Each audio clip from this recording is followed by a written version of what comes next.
네, 여러분 반갑습니다. 이제 2교시 들어가도록 하겠습니다. 2교시는 신명기 21장부터 34장까지의 말씀입니다. 자, 한번 교재 한번 보시기를 바라요. 교재 신명기 21장, 그리고 성경책 신명기 21장 한번 보시고요. 자, 그럼 계속해서 어떤 내용이 있는지 한번 살펴보도록 할게요. 지금 21장은 어디에 들어가요?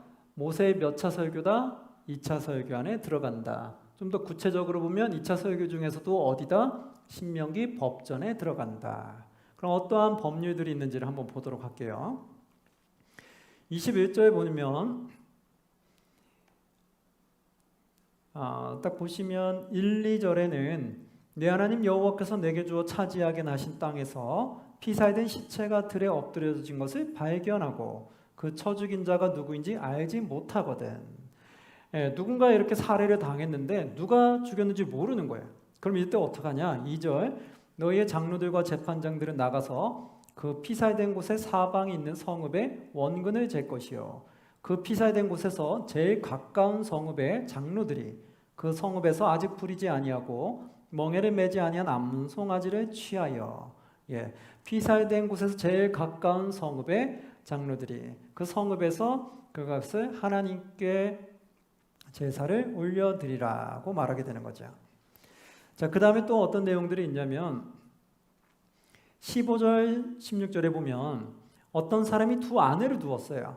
근데 하나는 사랑을 받고 하나는 미움을 받았어요. 그랬다가 그 사랑을 받은 자와 미움을 받은 자가 둘 다 아들을 낳았다고 하자라는 거예요.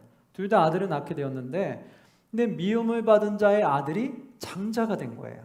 사랑받는 자보다 미움받은 자의 아들이 먼저 장자로 태어났어요. 그럼 어떻게 할 거냐? 많은 사람들은 내가 미워하니까 장자로 태어나도 별로 혜택을 주기 싫어할 수 있다는 거예요. 그런데 성경은 뭐라고 말하냐면 16, 17절에 자기의 소유를 그의 아들들에게 기업으로 나누는 날에 그 사랑을 받는 자의 아들을 장자로 삼아 참 장자 곧 미움을 받는 자의 아들보다 앞세우지 말고 사랑하는 자의 아들을 앞세우지 말라는 거 절대로. 그럼 17절에 뭐라고 하냐? 반드시 그 미움을 받는 자의 아들을 장자로 인정하여 자기의 소유에서 그에게는 두 몫을 줄 것이니 그는 자기의 기력 시작이라 장자의 권리가 그에게 있음이니라. 그렇죠. 장자의 권리를 인정해서 내가 아무리 미워해도 미워하는 아내의 아들이라 할지라도 그 아들이 장자로 태어났으면 그에게 두 몫을 주라 라고 말하게 되죠. 그리고 만약에 18절에 보니까 자녀 중에 패역한 자녀가 있으면 어떡하냐? 18절 보면 사람에게 완악하고 패역한 아들이 있어. 완악하고 패역한 아들이 있어요. 그래서 그의 아버지의 말이나 그의 어머니 말을 순종하지 아니하고 그 아이가 완악하고 패역하니까 부모가 뭔가 훈계를 줄 수 있겠죠. 그런데 그 말을 듣지를 않는 거예요. 그럼 어떡하냐? 순종하지 아니하고 부모가 징계하여도 순종하지 아니하거든. 그래요. 징계에도 순종하지 않을 수 있죠. 그럼 어떻게 되냐? 19절 20절 그의 부모가 그를 끌고 성문에 이르러 그 성읍 장로들에게 나아가서 그 성읍 장로들에게 말하기를 우리의 이 자식은 완악하고 패역하여 우리의 말을 듣지 아니하고 방탕하며 술에 잠긴 자라 하면 말을 듣지 않고 방탕에 술에 잠겼다. 이러면 어떡하냐? 21절 그 성읍의 모든 사람들이 그를 어떻게 하라? 돌로 쳐 죽일지니 이같이 내가 그들 중에서 너희 중에서 악을 제하라. 그리하면 온 이스라엘이 듣고 두려워하리라. 그렇죠. 바로 이러는 거예요. 자녀가 패역해서 완악해서 부모의 가르침도 듣지 아니하고 권면도 듣지 아니하고 계속해서 악의 길로 가면 어떻게 해라? 그들을 그 자녀를 죽이라라고 말해요. 돌로 쳐서 죽여라. 그렇게 하는 이유는 악을 제하여 버려야 된다. 즉 하나님을 믿는 백성들은 하나님께 순종하는 게 배워져야 된다는 거예요. 즉 자기의 완악함을 드러내는 자기가 주인이 아니라 하나님이 주인이기 때문에 하나님 안에서 순종하는 모습 보여야 되고 잘못된 악의 길을 회개할 줄 알아야 된다는 거예요. 그 잘못된 악의 길을 회개할 줄 모르면 결국 악을 제하여 버리라는 거예요. 그게 하나님의 명령이에요. 그래서 만약에 하나님을 믿는 백성들 안에서 교회 안에서도 계속 악을 행하는 자가 있어요. 근데 권면을 해도 듣지를 않는 거예요. 그럼 어떻게 되는 거예요? 제거해 버려야 된다는 거예요. 교회 안에서도 계속 두면은 어떻게 해요? 그 악이 점점 커져서 하나님의 나라를 무너뜨릴 수가 있다는 거예요. 그래서 권면을 듣지 않으면 그러면 제하여 버려라. 그럼 옛날처럼 돌려쳐서 죽일 수는 없잖아요. 그럼 어떻게 돼요? 그게 이제 뭔가 출교하는 쪽으로 가는 거죠. 교회에 나오지 못하도록 제재를 하는 거예요. 그래서 이 교회 다른 사람들에게 그 악이 퍼지지 않게끔 그래서 교회에 못 나오도록 막는 거죠. 바로 이제 그런 것들이 악을 제하여 버리는 걸로 들어가죠. 22장으로 갈게요. 22장의 1절에 보면 너의 형제 소나 양이 길 잃은 것을 보거든 어떻게 하라? 못 본 채 하지 말고 너는 반드시 그것을 끌어다가 너의 형제에게 돌려줘라. 여러분 이걸 보면 이게 선한 모습이에요? 악한 모습이에요? 선한 모습이죠. 악을 행하고 싶으나 선을 행하게끔 만드는 거예요. 그래서 우리가 하나님 말씀을 지키면 선으로 갈까요? 악으로 갈까요? 선으로 가게 되는 거예요. 그래서 하나님 주시는 이 모든 율법들은 결국은 율법은 우리에게 악으로 가게 하기 위해서 주시는 것이 아니라 우리를 선으로 가게 하기 위해서 주시는 거였다는 거죠. 그래서 하나님의 말씀은 결코 어렵거나 딱딱한 게 아니에요. 하나님 말씀 내가 순종할 마음만 있으면 너무 좋은 말씀이에요. 꿀송이 같은 말씀이라고요. 그래서 여호와의 말씀이 꿀송이처럼 달달하고 그렇게 고백하는 자들이 나오는 거예요. 그럼 왜 그러냐면 이 악으로 가는 이 세상에서 선으로 가도록 잡아주는 말씀이니까 얼마나 이 말씀이 꿀송이 같겠어요. 이 말씀대로 살아가면 이 악에서 내가 벗어나서 선으로 갈 수 있거든요. 그러니까 내 능력으로는 그게 안 되거든요. 그런데 하나님의 말씀이 나를 잡아주니까 얼마나 감사하겠어요. 그래서 그걸 알게 되면 말씀이 꿀송이 같다는 고백을 하게 되는 거예요.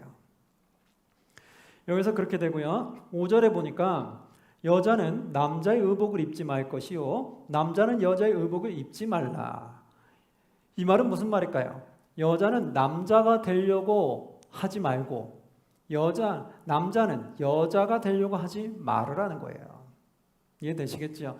그러니까 여자는 여자로서의 하나님이 주신 권한을 누리면 되고 남자는 남자 권한을 누리면 돼요. 그리고 서로 부족한 걸 도우는 거예요. 그래서 남자가 부족한 걸 여자를 통해 채우고 여자가 부족한 걸 남자를 통해 채우고 그래서 서로 돕고 협력해서 하나의 가정을 이루라는 거예요. 그런데 그것을 역순하는 자들이 있다는 거죠. 자기는 여자로 태어났는데 남자가 되려고 그렇게 애를 쓰는 사람이 있고 남자로 태어났는데 본인이 여자가 되고 싶어서 여자처럼 하려고 하는 사람들이 나타나기 시작하더라는 거예요. 그럼 이거는 하나님 보시기에 어떤 거냐? 5절 중간에 보니까 이같이 하는 자는 내 하나님 여호와께 뭐한 자라고요? 가증한 자니라. 여호와 하나님께 이게 가증한 자라는 거예요. 그래서 그렇게 하면 안 된다라는 거예요. 여자로 태어나서 남자가 되려고 하면 안 되고 남자가 태어나서 여자가 되려고 하면 안 된다. 그것을 꼭 기억하시고요. 8절에 보니까 너가 새 집을 지을 때에 지붕에 무엇을 만들으라고요? 난간을 만들어라. 그렇게 하는 이유는 뭐다? 사람이 떨어지지 않게 하라. 그 피가 너의 집에 돌아갈까 하노라. 사람 떨어지지 않도록 지붕에다 난간을 만들으라는 거예요. 여러분들 집들 보면은 이렇게 옥상 쪽에 보면 이렇게 난간이 쭉 이렇게 테두리로 있는 거 봤을 거예요. 그 왜 그래요? 떨어졌을 때 떨어지지 않게 하기 위해서 그것을 방지해주기 위해서 한 거죠. 그리고 13절 14절 보면 누구든지 아내를 맞이하여 그에게 들어간 후에 그를 미워하여 비방거리를 만들어 그에게 누명을 씌워 이르되 이거죠. 이 말은 뭐냐면 결혼한 이후에 아내가 밉다고 해서 누명을 씌우지 말라라는 거예요. 그러면 거기에 맞는 또 벌칙을 당하게 되는 거예요. 그리고 또 하나는 뭐냐면 22절 요즘 세상이 많이 범하는 것 중에 하나죠. 22절 보시면 뭐라고요? 한 남자가 있어요. 어떤 남자가 유부녀와 동침한 것이 드러나거든. 그 동침한 남자와 그 여자를 어떻게 해라? 둘 다 죽여. 이스라엘 중에서 악을 제할지니라. 악을 제하라. 어떤 남자가 유부녀와 동침하면 안 되는 거예요. 그러니까 어떤 남자가 결혼한 여자랑 동침하며 가거나 그럼 반대로 어떤 여자가 유부남과 동침하면 될까요? 안 될까요? 안 된다는 거예요. 그러니까 한 처녀가 결혼한 남자랑 절대로 동침을 해서도 안 되고 한 남자가 결혼한 여자랑 동침해서도 안 된다는 거예요. 그리고 서로 결혼한 사람들끼리도 부부가 아닌 사람들끼리도 동침하면 당연히 안 되겠죠. 그리고 만약에 그러면 결혼 안 한 사람이 결혼 안 한 사람을 범했을 때는 어떻게 되냐? 그게 성경에 보면 이렇게 나오죠. 28절 29절에 보면 만일 남자가 결혼하지 않은 남자가 약혼하지 아니한 처녀를 만나요. 그 만나서 그를 붙들고 동침하는 중에 그 두 사람이 발견되면 어떻게 되냐? 29절 그 동침한 남자는 그 처녀의 아버지에게 은 50세겔을 주고 그 처녀를 아내로 삼을 것이라. 그가 그 처녀를 욕보였음즉 평생에 그를 버리지 못하리라. 이렇게 욕보여가지고 결혼을 했는데 나중에 결혼하니까 또 살기 싫다는 거예요. 그래서 버리고 싶다는 거예요. 그렇게 절대 하지 말라는 거예요. 그래서 함부로 범하지 말라고 말하는 거예요. 그리고 만약에 이 남자가 이 여자를 범했는데 남자가 데려가려고 해요. 그렇다고 해서 무조건 또 여자는 따라갈 수도 없잖아요. 그래서 또 성경에 보면은 다른 곳에는 뭐라고 또 쓰여져 있냐면 만약 이 처녀가 시집가고 싶지 않은 거예요. 강간을 당했지만 그럼 어떻게 돼요? 그 범한 남자 쪽에서 여자 쪽에다가 벌칙금 돈을 주고 그리고 거기서 헤어지게 되는 거예요. 결국 결혼까지 이어가지 않는 거죠. 그러니까 여기서 말한 것처럼 둘 다 결혼할 마음이 있으면 그 금액을 주고 결혼할 때 그 주는 금액이 있었다고 해요. 결혼할 때 아내를 데려오기 위해서 남편 아내 쪽에 이렇게 주는 것이 있었다고 하는데 그 금품을 주고 아내로 삼게 되고 그리고 그렇게 삼았으면 절대로 버리면 안 되는 거고 그러나 여자 쪽에서 원하지 않을 때는 그러면 거기에 대한 금액만 주고 그리고 결혼하지 않을 수도 있다라는 거예요. 그 내용이 나오고요. 23장으로 가면요. 23장에는 총에 들어오지 못하는 사람들이 있는데 1절에 보니까 누구냐? 고환이 상한 자나 음경이 잘린 자는 여호와의 총에 들어오지 못하리라. 여호와의 총에 들어오지 못하는 게 뭐냐면 그때 그 이방 신을 믿는 그 자들이 이방의 신을 믿는 그 자들 중에 이런 것들이 있었다고 해요. 그래서 고환을 상하게 하거나 음경을 상하게 하는 그런 것들이 있었다고 해요. 그래서 이 말은 뭐냐면 이방신을 접했던 그리고 이방신을 접해서 그 행사를 따랐던 자들이 있다라면 그러면 총에는 들어오지 못한다는 뜻이에요. 2절에 보니까 사생자는 여호와의 총에 들어오지 못한다. 사생자는 뭘까요? 온전한 결혼한 부부가 아닌 합법적인 부부가 아닌 상태에서 다른 사람과 만나서 자녀를 낳았을 경우를 말하는 거죠. 그건 하나님이 원하지 않는 방법이었기 때문에 그런 사생자는 여호와의 총에 들어올 수 없다는 거예요. 그래서 10대에 이르기까지도 여호와의 총에 들어오지 못하리라. 이거는 10대에 이르기까지도라는 건 뭐냐면 10대까지만 안 되는 것이 아니라 10대까지도 안 되지만 10대 이후로도 계속해서 안 된다라는 말이에요. 그래서 이 주석을 잘 원어를 보면 이거는 10대에서 끝나는 거 아니라 10대에 이르기까지도 그러니까 10대도 포함되지만 그 이후로도 안 된다는 뜻이에요. 3절에 보니까 또 누가 안 되냐? 암몬 사람과 모압 사람이 안 된대요. 암몬 사람과 모압 사람은 여호와의 총에 들어오지 못하리니 그들에게 속한 자는 10대뿐만 아니라 영원히 여호와의 총에 들어오지 못하리라. 이것도 앞에 말이랑 같은 말인 거예요. 10대까지 이르기까지 10대에 올 때나 그 이후로도 계속해서 영원히 들어올 수 없다라는 거예요. 암몬과 모압은 왜 안 될까요? 이것도 하나님의 말씀하신 합법적인 결혼이 아닌 거죠. 근친상관이 이루어진 거죠. 그래서 불법으로 하나님이 원하는 합법적인 것이 아니기 때문에 그들도 총에 영원히 들어올 수 없다라고 하는 거예요. 그러나 예외의 종족이 있어요. 그게 누구냐? 7, 8절. 너는 에돔 사람을 미워하지 말라. 그는 내 형제임이니라. 애굽 사람을 미워하지 말라. 너가 그 땅에서 객이 되었음이라. 그들의 3대 후 자손은 여호와의 총에 들어올 수 있느니라. 3대 후 자손은 들어올 수 있다. 이 말은 뭘까요? 이제 에돔 사람이나 애굽 사람 중에 누군가 이렇게 종으로 들어오거나 또는 객으로 들어왔을 때 그들이 하나님을 믿기로 했을 때 그리고 이제 할례를 받은 자들 중에 에돔 사람과 애굽 사람은 3대 후의 자손들은 들어올 수 있다는 거예요. 1, 2대는 안 되는 거예요. 그러나 3대부터는 될 수 있다는 거예요. 그래서 이 말은 뭐냐면 이방인으로 있는 상태인데 여호와의 총에 들어온다는 것이 아니라 하나님을 믿기로 개종한 자들을 말하는 거예요. 그래서 하나님을 섬기는 자들 중에 에돔 사람과 애굽 사람은 3대 이후로부터는 들어올 수 있다라는 그 말이죠.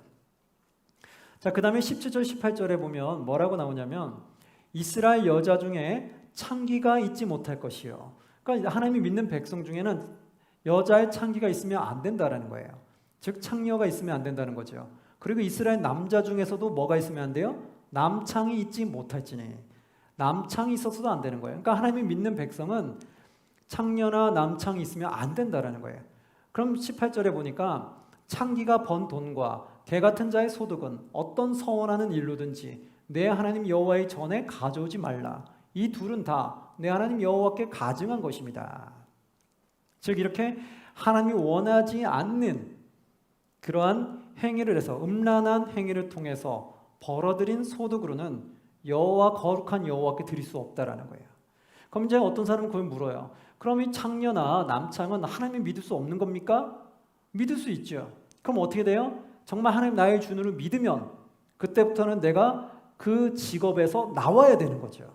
그 직업을 계속 있으면서 나는 여호와를 섬기겠다. 그럼 이게 말이 안 되는 거예요. 즉 뭐예요? 내가 악한 일을 계속하면서 나는 주님을 섬기겠다. 이 말과 똑같은 거거든요. 그러니까 하나님이 원하지 않는 음행한 행동을 하면서 나는 주님을 계속 믿으면서 천국 가겠다. 이건 말이 안 된다는 거예요. 즉 내가 그 모습 중에 음행한 모습 중에 주님을 만났어요. 그럼 그 음행을 벗어내야 된다는 거예요. 이제 벗어놓고 주님 앞에 다시 거룩한 모습으로 와서 그러면서 그 소득을 가지고 주님께 온전히 드려야 된다는 거예요. 그래서 그거를 보시면 되겠고요. 21절 보니까 뭐냐면 서원에 대한 이야기가 나오는데 내 하나님 여호와께 서원하였거든 갚기를 더디하지 말라. 우리가 만약 하나님께 서원했어요. 나는 이렇게 하겠습니다라고 서원했으면 그 서원을 약속한 것을 결코 더디게 하지 말라라는 거예요. 서원한 것을 빨리 하나님 앞에 끝내라는 거예요. 너가 약속한 그 안에 끝내라는 거예요. 갚기를 더디하지 말라. 내 하나님 여호와께서 반드시 그것을 너에게 요구하시리니 더디면 그것이 너에게 죄가 될 것이다. 내가 언제까지 뭐 하겠습니다. 저희 이렇게 하겠습니다. 말해놓고선 그거를 그 시간이 지나도록 내가 하지를 않는 거예요. 그럼 그게 뭐가 된다? 그것이 너에게 죄가 된다. 바로 그거예요. 그래서 우리가 잘 아셔야 돼요. 서원을 할 때는 신중하게 해야 되고 서원을 했으면 내가 약속한 그 기간 안에 서원한 것을 하나님께 온전히 행하셔야 된다라는 거예요. 그리고 24절에 보니까 내 이웃의 포도원에 들어갈 때에 마음대로 그 포도를 배불리 먹을 수 있다는 거예요. 그러나 그릇에 담지는 말라라고 얘기하죠. 이 말은 뭘까요? 가난한 자, 소외된 자 또는 객으로 온 사람들이 배가 고픈 거예요. 근데 배고픔을 해결할 수가 없잖아요. 그럼 이때는 들어가서 먹을 수는 있다는 거예요. 그래서 그 배고픔을 해결할 수 있지만 따오지는 말라라는 거예요. 그릇에 담지는. 이 말은 뭘까요? 그릇에 담아 갖고 온다는 건 의도성이 있는 거예요. 그 말은 뭐냐면 약탈이 되는 거예요. 그래서 이거는 도둑질이 돼버리는 거거든요. 그래서 그렇게 하지 말라라는 거예요. 25절도 그런 같은 맥락이죠. 내 이웃의 곡식밭에 들어갈 때에는 너가 손으로 그 이삭을 따도 되느니라. 이삭을 따도 돼요. 그러나 너의 이웃의 곡식밭에 뭐는 대지 말라? 낫을 대지는 말라. 낫을 댄다는 그 자체는 뭐예요? 그게 약탈해 가는 거예요. 그게 훔쳐가는 거라고요. 그래서 결코 배고파서 들어가서 먹을 수는 있지만 그것을 결코 내가 가지고 나올 수는 없다라는 얘기죠. 24장으로 넘어갈게요. 24장에 보면은 1절에 사람이 아내를 맞이하여 데려온 후에 그에게 수치되는 일이 있음을 발견하고 아내를 데려왔는데 그의 아내가 수치스러운 일한 것을 알았어요. 발견됐어요. 몰랐던 걸 안 거죠. 그럼 어떻게 되냐? 수치되는 일이 있음을 발견하고 그를 기뻐하지 아니하면 이혼 증서를 써서 그의 손에 주고 그를 자기 집에서 내보낼 것이요. 이렇게 말해요. 이것을 나중에 뒤에 가면은 이 모세가 했던 이 법을 가지고 신약에서 말하는 게 있었어요. 예수님한테 율법자들이 얘기한 적 있죠. 모세는 분명히 이혼 증서 줘서 이혼할 수 있다고 했는데 여기서 어떻게 말씀하시겠습니까? 라고 말해서 예수님은 그랬죠. 얘들아, 모세가 이혼 증서 쓴 것은 너희의 악함 때문에 그런 거다는 거예요. 원래 하나님은 한 남자 한 여자 만나서 헤어지지 못하게 하셨다는 거예요. 영원히 살아가는데 인간이 악하니까 그러니까 어쩔 수 없이 모세는 들어줬다는 거예요. 왜? 모세도 같은 인간이다 보니까 어쩔 수 없이 이거 들어준 거예요. 그러나 예수님은 하나님의 아들로서 절대로 인정을 못하는 거예요. 모세는 어쩔 수 없이 너희 악함 때문에 그것을 허락했지만 그러나 하나님 말씀엔 그것이 아니다. 그래서 하나님이 나누기 전에는 너희가 그렇게 나눠서는 안 된다라고 예수님이 그렇게 못 박았죠. 그때 썼던 내용이 바로 이 내용이에요. 그리고 나서 한번 쭉 보시면 다른 내용들도 한번 쭉 읽어보시면 우리가 어떻게 해야 될 것인지 쭉 나오게 될 거예요. 그러면서 뒤로 쭉 가시면 7절에도 한번 보시면 사람이 자기 형제 곧 이스라엘 자손 중에서 한 사람을 유인하여 종으로 삼거나 판 것이 발견되면 이건 어떤 거예요? 우리가 지금 말하면 유괴범이죠. 누구를 몰래 꿰어가지고 그 사람을 잡아다가 팔거나 종으로 삼은 경우에 그랬을 때 유괴를 했을 때 그것이 발견되면 그 유인한 자를 어떻게 해요? 죽일지니 이같이 하여 너희 중에서 악을 제거해라. 그러니까 이런 악한 행동은 못하게 하라는 거예요. 왜 하나님 말씀이 선한지 알겠죠? 하나님의 말씀은 악을 다 제거하게끔 만들거든요. 그러니까 하나님 말씀대로 우리가 살아가려고 하면 내 안에 있는 악들이 제거가 되기 시작을 해요. 그래서 내가 하나님 말씀을 사모하고 하나님 말씀을 따르려고 하면 할수록 내 안에 있는 수많은 악들은 서서히 떠나가게 되고 내가 선한 빛으로 나아가게 되더라는 거예요. 세상에 어떤 악을 저질렀던 사람도 하나님을 정말 나의 주인으로 모시고 하나님 말씀에 순종하게 되면 하나님을 알기 전에 악한 행동했던 것들이 어떻게 돼요? 계속해서 멀어지는 거예요. 그리고 이제 본인은 선한 빛을 향해 걸어가게 되는 거죠. 그래서 우리 인간이 선한 길을 가려면 나를 믿지 말고 말씀을 붙잡아야 돼요. 왜? 우리 인간은 뭘까요? 내가 환경이 좋으면 나는 선하게 행동하고 환경이 안 좋으면 나도 악하게 변하거든요. 그러니까 나를 믿지 말라는 거예요. 어떻게 해요? 하나님 말씀을 믿고 말씀에 순종하려고만 하세요. 하나님이 나를 부르신 그날까지 말씀에 순종하겠습니다 라고만 하면 그러면 나를 지킬 수 있어요. 내 마음을 지킬 수 있고 하나님 부르신 그날까지 선한 길로 갈 수 있다는 걸 믿으시기 바랍니다. 그래서 여기서도 그 악을 제하여 버리게끔 하죠. 그리고 나서 15절에 보면은 뭐냐면 이제 품꾼을 둘 때 15절에 그 품삯을 당일에 주고 해진 후까지 미루지 말라. 이는 그가 가난함으로 그 품삯을 간절히 바람이라. 그가 너를 여호와께 호소하지 않게 하라. 그렇지 않으면 그것이 너에게 죄가 될 것이다. 어떻게 해요? 주인은 품삯을 그 종들에게 어떻게 써요? 저는 일꾼들에게 그때그때 그 품삯을 주라는 거예요. 그냥 주지 않고 내버려둔다는 건 뭐예요? 품삯을 주지 않고 나만 배부르겠다고 그렇게 탐욕을 부리는 자, 그들은 어떻게 된다? 결국 하나님께 죄가 된다. 그래서 그달 벌어서 사용하는 사람인데 그들의 돈을 취하지 말라는 거예요.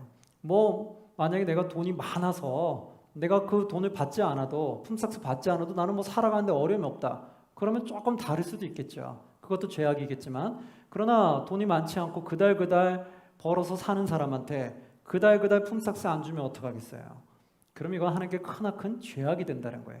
그래서 주인은 꼭 품꾼들한테 그때 줘야 된다라고 말하게 돼요. 근데 이 세상에 많이 살다 보면 어떻게 되겠어요? 세상에 많은 보면 기업에서 그 품꾼들한테 제때 잘 주지 않는 데도 많이 있죠. 어쩔 수 없이 못 주는 데도 있지만 어떤 데는 악의적으로 안 주는 데도 있더라는 거예요. 그래서 결코 그렇게 하면 안 되겠죠. 자, 그러면서 이제 25장으로 넘어가면 25장에선 태형법이 나와요. 태형은 뭐냐면 2절에 악한 일을 한 사람이 나왔어요. 그럼 악인에게 태형이 합당하면 재판장은 그를 엎드리게 하고 그 앞에서 그의 죄에 따라 수를 맞추어 때리게 하라. 그 죄의 양에 따라 적게 때리기도 하고 많이 때릴 수 있다는 거예요. 그러나 3절 40까지는 때리거니와 그것을 넘기지는 못할지니 40대 이상은 때리지 말라는 거예요. 그 이유는 뭐냐? 만일 그것을 넘겨 매를 지나치게 때리면 너가 너의 형제를 경히 여기는 것이 될까 하노라.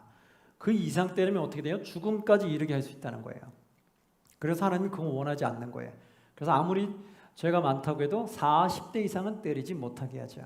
나중에 보면은 이 신약으로 가서 바울이 매를 맞을 때 어떻게 40대 이상 맞지 않았다는 걸 얘기하죠. 40에 하나 감한 매를 몇 번을 맞았다 이렇게 얘기하는 게 나와요. 그 왜 그럴까요? 40 이상을 넘기지 않기 위해서 그 유대인들은 40에 하나 감한 매 39대를 때렸다고 해요. 그 이유는 뭐냐면 나는 40이라고 숫자를 세고 때렸는데 이게 잘못 숫자를 세다 보니까 41대가 된 거예요. 41대를 때릴 수가 있는 거예요. 그럼 어떻게 해요? 하나님께 죄를 짓게 되죠. 그래서 만약이라는 걸 대비해서 숫자 하나를 빼고 때렸다고 해요. 39대를 때리면 숫자를 하나 빠뜨렸어도 40에서 끝나는 거고 안 빠뜨렸으면 그래도 안전하게 때린 거잖아요. 그래서 40에 하나 감한 매를 때렸다고 해요.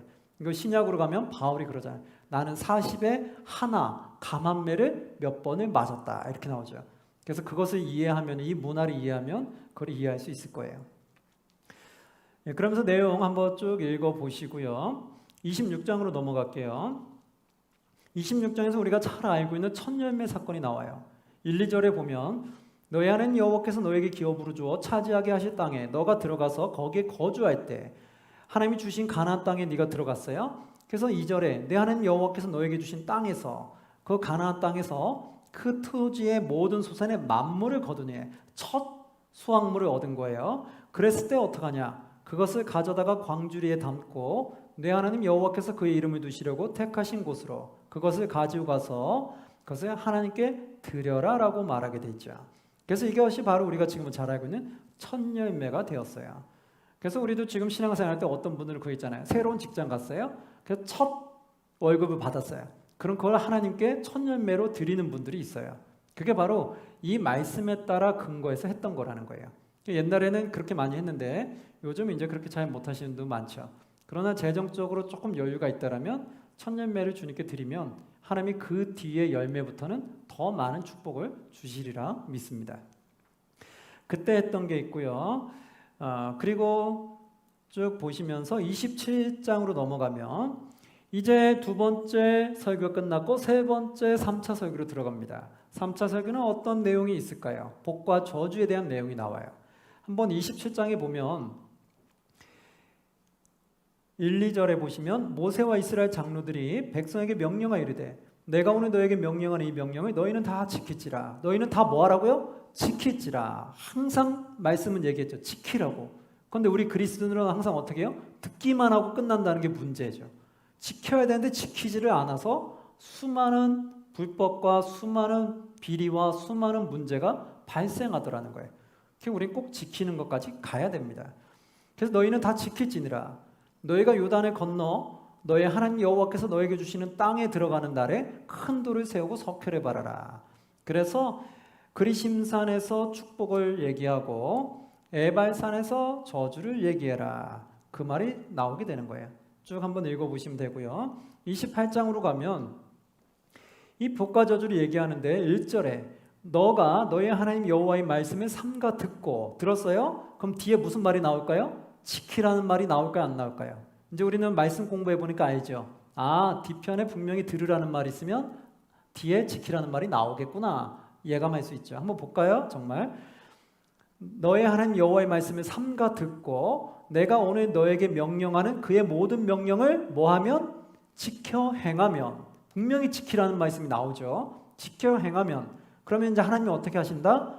너의 하나님 여호와께서 너를 세계 모든 민족 위에 뛰어나게 하실 것이다. 아멘. 이게 하나님의 말씀인 거예요. 너가 하나님의 말씀을 듣고 끝내는 것이 아니라 듣고 지켜 행하면 하나님이 너를 세계 모든 민족 위에 뛰어나게끔 하신다는 거예요. 여러분 이 말씀대로 우리가 한번 실천해 봤으면 좋겠어요. 그래서 이 축복을 우리 하나님의 믿는 참된 그리스도인들은 다 하나님의 축복을 한번 누려봤으면 좋겠어요. 그러면서 이렇게 할 때 축복 중에 여러 가지가 있는데 우리가 많이 듣던 거 6절 말씀이 이렇게 나오죠. 너가 들어가도 복을 받고 나가도 복을 받을 것이니라. 들어와도 복을 받고 나가도 복 받고 뭘 하든지 다 하나님께서 축복해 주신다는 거예요. 근데 반대로 우리가 만약 하나님 말씀에 순종하지 않으면 그럼 어떻게 될까요? 그때는 저주를 받는다고 나오게 되는 거예요. 그래서 19절에 보면 이렇게 나와요. 너가 들어가도 저주를 받고 나가도 저주를 받을 것이다. 하나님 말씀 순종하지 않으면 반대로 그렇게 된다라는 거예요. 그러니까 우리는 잘 생각해야 돼요. 아니 뭐 하나님 말씀 들으면 축복이고 말씀 안 들으면 뭐 아무렇지도 않고 괜찮겠네? 이렇게 생각하면 안 돼요. 말씀을 들으면 축복이지만 말씀을 듣지 않고 불순종하면 뭐가 따라온다? 저주가 따라온다. 그걸 꼭 여러분 기억하셔야 돼요. 그래서 하나님 말씀을 순종하지 않으면 천국 간다 못 간다? 못 간다라고 성경은 분명히 쓰여져 있죠. 주여 주여 하는 자마다 다 천국에 들어갈 것이 아니에요. 주여 주여 하는 자에서 누구만 들어간다? 주여 주여 하는 자 중에서 하늘에 계신 아버지의 뜻대로 행하는 자라야 천국에 들어가리라.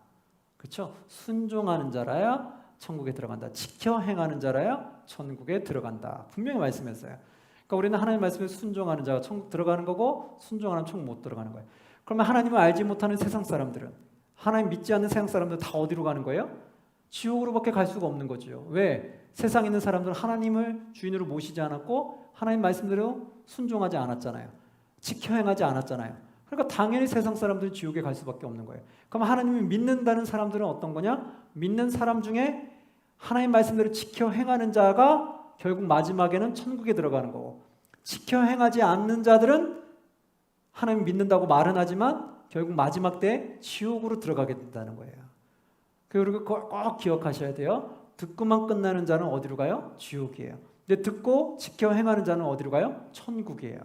분명히 말씀에 쓰여져 있기 때문에 우리는 말씀대로 될 거라 믿습니다. 그래서 이 말씀에 불순종하지 마시고 말씀을 100% 내가 믿고 지켜 행했으면 좋겠습니다.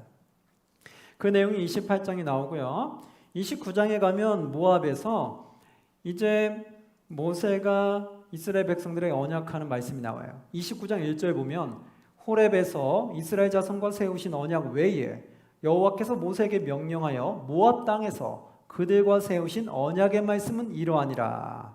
그러면서 쭉 말해주게 되죠. 예. 그래서 이것을 한번 쭉 읽어보시면 어떤 내용인지 한번 읽어보시면 될 것 같고요. 이제 30장으로 갈게요.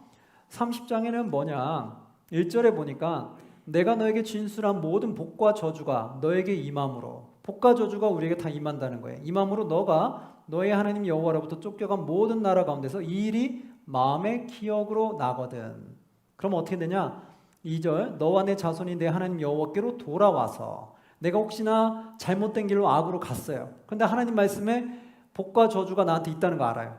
악을 행하면 저주가 임하고 그리고 선을 행하면 축복이 임한다는 걸 내가 생각이 났어요. 그럼 어떻게 돼요? 여호와께로 돌아와서 내가 오늘 너에게 명령한 것을 온전히 따라 마음을 다하고 뜻을 다하여 여호와의 말씀을 정종하면, 그 말씀을 따라서 청종하고 그렇게 살아가려고 하면 하나님 다시 회복시키시겠다는 그 말씀의 내용이에요. 한번 쭉 읽어보시면 될 것 같아요. 그래서 15절에 이렇게 나오죠. 보라, 내가 오늘 생명과 복과 사망과 화를 너희 앞에 두었나니. 하나님의 생사와 복이 하나님 주권에 있다는 거예요. 그래서 우리는 어떻게 해야 되냐? 16절에 곧 내가 오늘 너에게 명령하여 내 하나님 여호와를 사랑하고 그의 모든 길로 행하며, 여호와 하나님을 사랑하라는 거예요. 그리고 그 길로 행하며 그의 명령과 규례와 법도를 어떻게 해라? 지키라. 꼭 들어가야 돼요. 여호와를 사랑하고 여호와의 길로 행하고 여호와의 법도를 지켜라 하는 것이다. 그리하면 어떻게 되냐? 너가 생존하며 번성할 것이요 또 내 하나님 여호와께서 너가 가서 차지할 땅에서 너에게 무엇을 준다? 복을 주실 것입니다.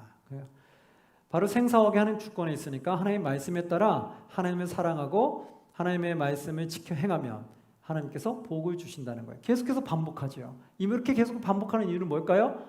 지금 모세가 봤을 때 1세들이 이거를 못했기 때문에 다 죽음을 당했거든요. 40년 광야를 통해서. 그러니까 2세들만큼은 가나안 땅에서 축복받기를 간절히 바라는 거예요. 그래서 모세가 몇 번을 얘기하는 거예요. 귀가 따가울 정도로 또 얘기하고 또 얘기하고 또 얘기하고 말끝마다 얘기하는 거예요. 그래서 그 2세들만큼은 영원한 축복 가운데 살아가기를 간절히 바라는 마음이 있다는 걸 알 수 있죠. 모세의 마음을 좀 들여다볼 수 있는 것 같아요. 그럼 31장으로 가면 이제 기타 내용들, 어떤 내용들이 나오냐? 31절에는 이제 모세가 죽음을 맞이할 날이 가까이 왔다는 것을 말하게 돼요. 그러면서 이제 하나님께 말한 이 율법을 너희들은 늘 말씀을 7년마다 전하게끔 해요. 그게 9절 10절인데 또 모세가 율법을 써서 여호와의 언약궤를 매는 레위 자손 제사장들과 이스라엘 모든 장로에게 주고 10절 모세가 그들에게 명령하여 이르기를 매 7년 끝에 즉 뭐예요? 안식년 때죠. 안식년마다 7년 끝에 곧 면제년의 초막절에 안식년에 해당되는 그 해 초막절 초막절이면 언제라고 했어요? 7월 15일 그 초막절에 온 이스라엘이 내 하나님 여호와 앞에 그가 택하신 곳에 모일 때에 이 율법을 낭독하여 온 이스라엘에 듣게 하라. 매 안식년마다 초막절에 율법을 계속해서 낭독해서 그들이 듣고 그리고 그 자손들에게 계속해서 전하게 하라고 말하게 되는 거예요. 그래서 13절에 이렇게 나오죠. 또 너희가 요단을 건너가서 차지할 땅에 거주할 동안에 이 말씀을 알지 못하는 그들의 자녀들에게 어떻게 하래요? 듣고 내 하나님 여호와 경외하기를 배우게 할지니라. 하나님 말씀을 잘 모르고 크는 이 자녀들에게도 계속해서 알려줄 것을 얘기하는 거예요. 그래서 그 말씀대로 지켜 행하게끔 하라고 말하게 되는 거죠. 그리고 나서 32장에 가니까 모세가 찬양을 해요. 32장에 그 위에 31장 30절에 보면 이렇게 나오죠. 그리고 모세가 이스라엘 총회에 이 노래의 말씀을 끝까지 읽어 들리니라. 그럼 32장에 가면서 1절에 하늘이여 귀를 기울이라 내가 말하리라 땅은 내 입에 말을 들을지어다 이러면서 이제 쭉 말하는 거예요. 내 교훈은 비처럼 내리고 내 말은 이슬처럼 맺히나니 연한 풀 위에 가는 비 같고 채소 위에 단비 같도다. 그러면서 이제 주님을 찬양하는 그 말씀을 쭉 나와요. 우리가 많이 하는 구절이 있어요. 10절에 한번 볼까요? 여호와께서 그의 황무지에서 짐승이 부르짖는 광야에서 만나시고 호위하시며 보호하시며 자기의 눈동자같이 지키셨도다. 어떻게 하나님의 눈동자같이 우리를 지키셨도다라고 고백하는 거죠. 그래서 이 내용들이 많이 나오고 그러면서 쭉 어떻게 찬양하는지 한번 쭉 읽어보시면 될 것 같아요. 자, 그러면서 이제 33장으로 넘어갈게요. 33장으로 넘어가니까 1절에 보면 하나님의 사람 모세가 죽기 전에 이스라엘 자손을 위하여 축복함이 이러하니라. 모세가 마지막 이제 죽음을 맞이하기 전에 또 이스라엘 백성들에게 축복을 했어요. 그 축복한 내용도 한번 쭉 읽어보시면 될 것 같고요. 마지막 34장입니다. 34장 결국 어떤 내용이냐? 1절에 보니까 모세가 모압 평지에서 느보산에 올라가 여리고 맞은편 비스가산 꼭대기에서 비스가 산 꼭대기의 이름에 여호와께서 길르앗 온 땅을 단까지 보이시고 이제 가나안 땅을 지금 보는 거예요. 모압 평지 느보산에 올라가서 그래서 지금 가나안 땅을 봐요. 그리고 나서 어떻게 되느냐? 5절에 이에 여호와의 종 모세가 여호와의 말씀대로 모압 땅에서 죽어 벳볼 맞은편 모압 땅에 있는 골짜기에 장사되었고 오늘까지 그의 묻힌 곳을 아는 자가 없느니라. 여호와의 말씀대로 그건 뭐예요? 여호와께서 모세가 가나안 땅에 들어갈 수 없다고 했죠. 그 말씀하신 그대로 이루어졌다는 거예요. 그러니까 하나님은 성경에 쓰여진 그대로 하나님은 공의로 심판하신다는 걸 꼭 기억하셨으면 좋겠어요. 내가 하나님 말씀에 불순종해도 천국 가겠지? 이런 착각은 버리세요. 하나님은 공의와 정의로 오신 분이기 때문에 성경에 기록된 그대로 하나님은 심판하실 줄 믿으시기 바랍니다. 그래서 하나님 말씀을 내가 합리화시키려고 하지 마시고 내가 하나님 말씀에 맞추어서 살아갔으면 좋겠어요.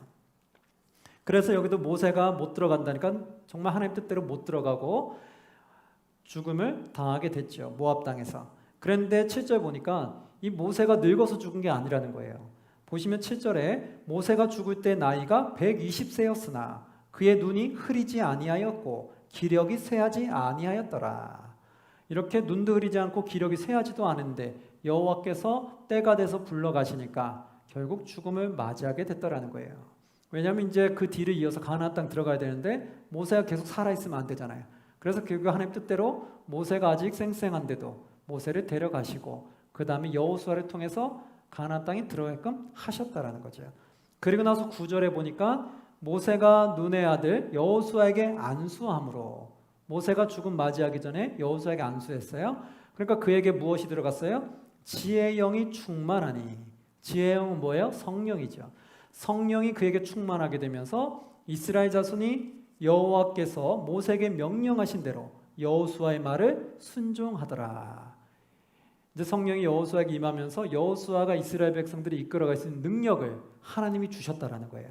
하나님이 여호수아에게 그 능력을 성령을 통해 주셔서 그래서 그들을 감당케 하셨다는 거예요. 그리고 여호수아를 통해 그들이 인도하게 됐고 그들은 여호수아에게도 순종했다는 거예요.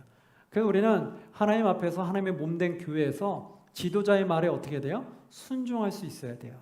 우리가 지도자의 말에 순종하지 않으면 하나님의 질서가 다 깨져버리는 거예요. 그러면 이제 하나님 나라가 건강하게 성장하지를 못하는 거죠. 그래서 이스라엘 백성들이 여호수아의 말을 순종 안 했으면 어떻게 되겠어요?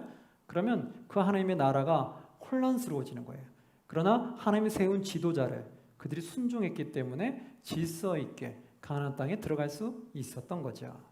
이러면서 결국 신명기는 막을 내립니다. 신명기의 내용은 결국 어떤 거예요? 모세가 설교를 통해서 이세들에게 어떻게 해야 되는지 쭉 말해주고 마지막에는 모세의 죽음으로 끝나는 것이 신명기죠. 그리고 여호수아가 이어가게 돼요. 그래서 그 다음 신명기 다음 뭐예요? 그 다음 여호수아죠. 역사서로 들어가죠. 그래서 그 여호수아 때 이제 여호수아가 이어서 가게 되는 겁니다. 그래서 신명기는 이런 내용으로 끝난다. 네, 이렇게 해서 신명기는 마치도록 하겠습니다. 여러분 수고하셨습니다.